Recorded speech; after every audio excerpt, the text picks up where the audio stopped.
Je leur ai dit que ce n'était pas ma fille, mais personne ne m'écoutait. Un jour, mon téléphone a sonné. Je n'ai pas répondu immédiatement.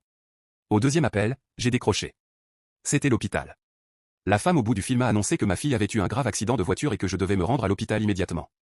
Je lui ai répondu que je n'avais pas de fille. Elle est restée silencieuse un instant, puis m'a répondu d'une voix plus grave que je devais quand même venir. Une fois sur place, une femme m'a accueilli. Elle s'est présentée comme assistante sociale. Elle m'a expliqué qu'après vérification, cette fille n'était effectivement pas la mienne. Mais lors de l'accident, sa boîte crânienne avait été touchée, ce qui avait altéré ses souvenirs. Selon elle, je devais jouer le jeu pour éviter un choc trop violent, le temps de retrouver ses vrais parents. Je lui ai répondu que ça n'avait aucun sens de me demander de faire semblant d'être le père d'une inconnue. Elle a alors insisté, visiblement agacée, en me disant que j'étais la seule personne à qui cette fille s'accrochait, et que ce serait seulement temporaire. J'ai fini par accepter. On m'a conduit jusqu'à sa chambre.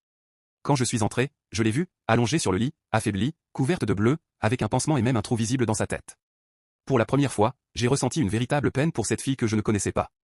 Je me suis assis à côté d'elle. Elle a murmuré. « Papa, c'est toi. » Je suis resté figé.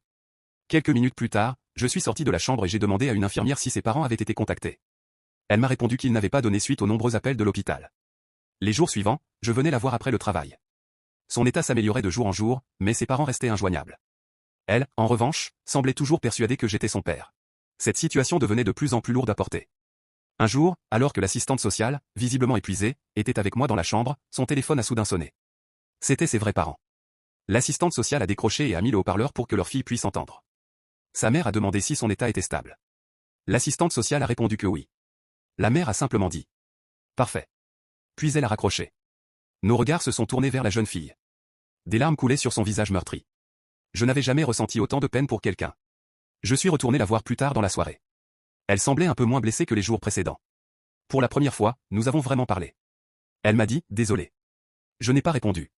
Puis elle a ajouté, en pleurant. « Je sais très bien que tu n'es pas mon père. » Je lui ai demandé pourquoi elle avait fait ça. Elle m'a répondu que ses parents étaient partis en vacances sans elle, en pleine nuit, et qu'elle ne supportait plus d'être seule. Quand on lui avait demandé le numéro de son père, elle avait immédiatement pensé à moi. C'est à ce moment-là que j'ai eu un déclic. Elle était l'une de mes anciennes élèves. Léa. Je me souvenais d'elle. Je savais qu'elle avait de graves problèmes à la maison.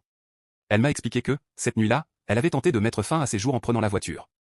Et que j'étais le seul adulte à s'être déjà soucié d'elle. J'étais à la fois bouleversé et en colère contre ses parents. J'attendais leur retour avec impatience pour les confronter. Finalement, une semaine plus tard, ils sont venus à l'hôpital. Et cette fois, c'est moi qui les attendais.